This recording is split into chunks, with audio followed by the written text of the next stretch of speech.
Welcome back to the Cross the Middle Show. I'm your host, John Kuzma. We're going to start with the Darren Waller story. Then we're going to talk about Sam Darnold having the edge over Trey Lance. So let's get it going with Darren Waller. Darren Waller is a Giant. I think this is huge for the Giants because they were a playoff team this past year.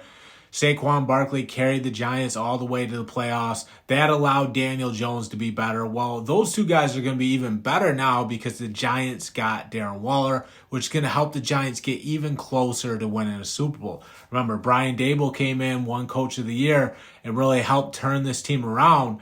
So the fact that they were able to get Darren Waller too is really impressive because Darren Waller can do anything on the football field. You can split him out wide like an extra wide receiver. He runs so well, almost like another wide receiver. He's just got that big frame of a tight end.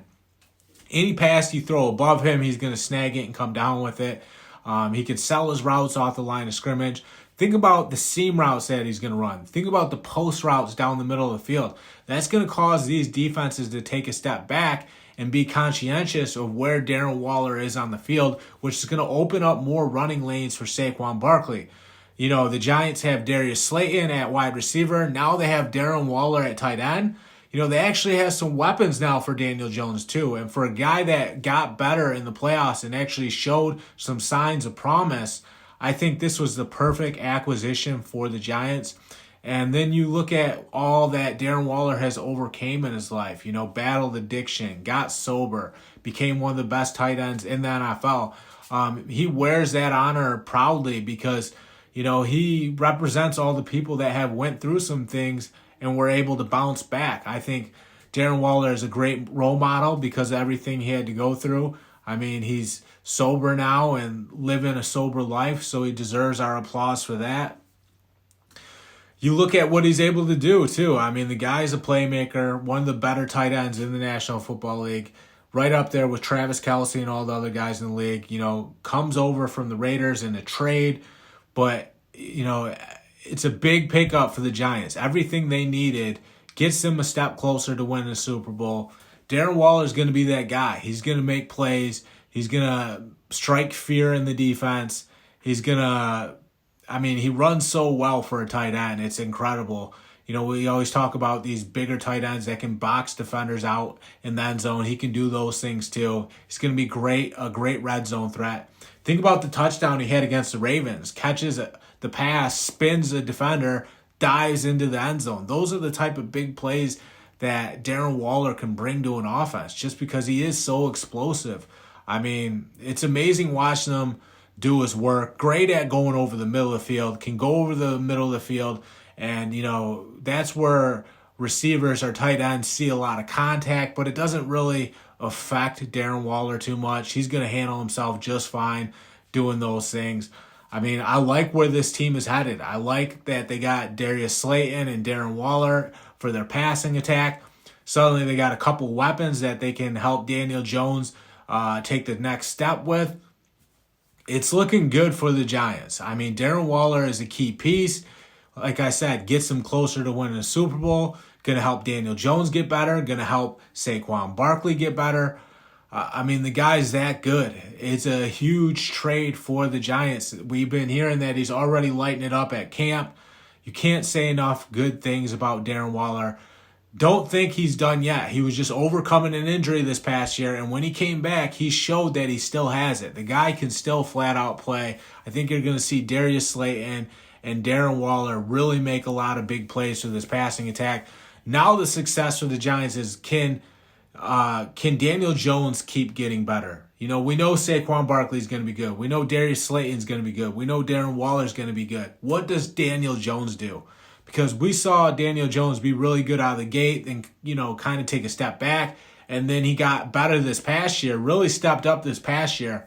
So where does it go from here with Daniel Jones? You know, he's got weapons now there with Slayton and Waller.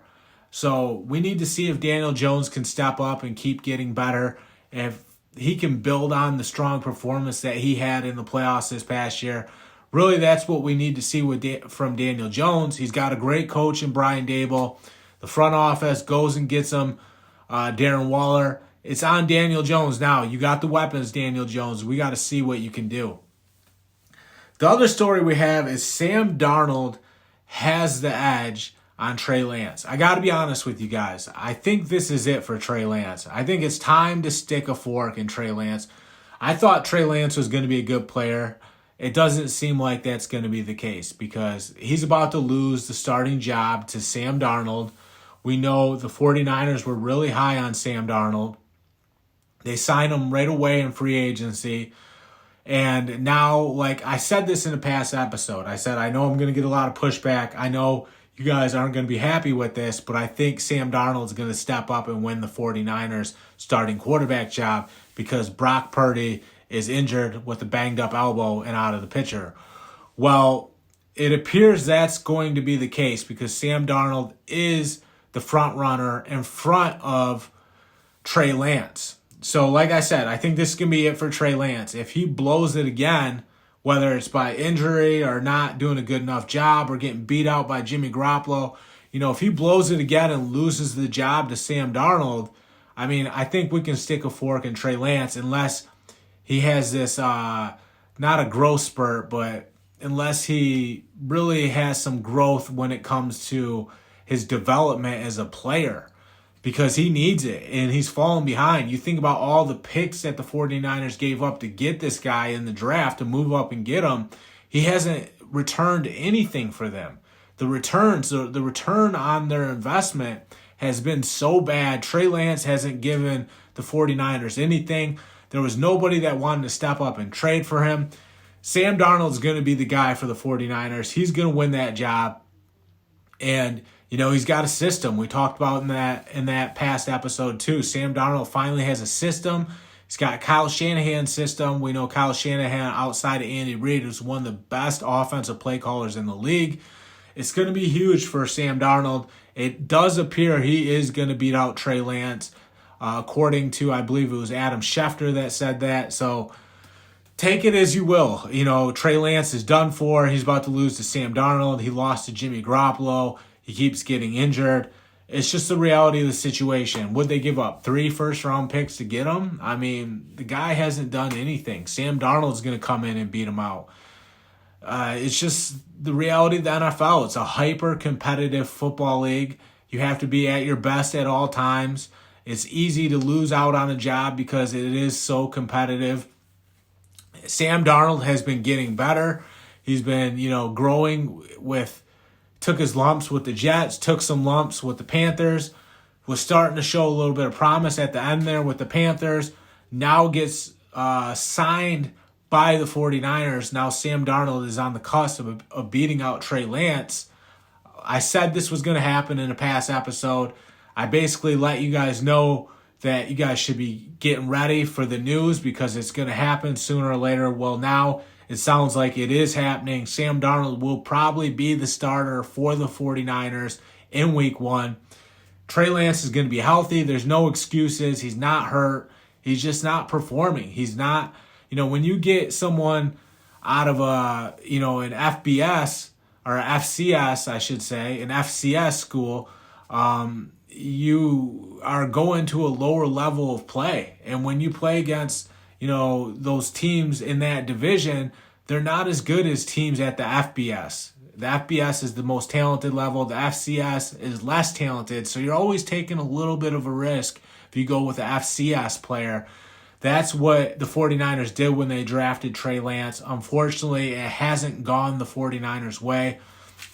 It doesn't look good. Doesn't look good for Trey Lance. It does look good for Sam Darnold.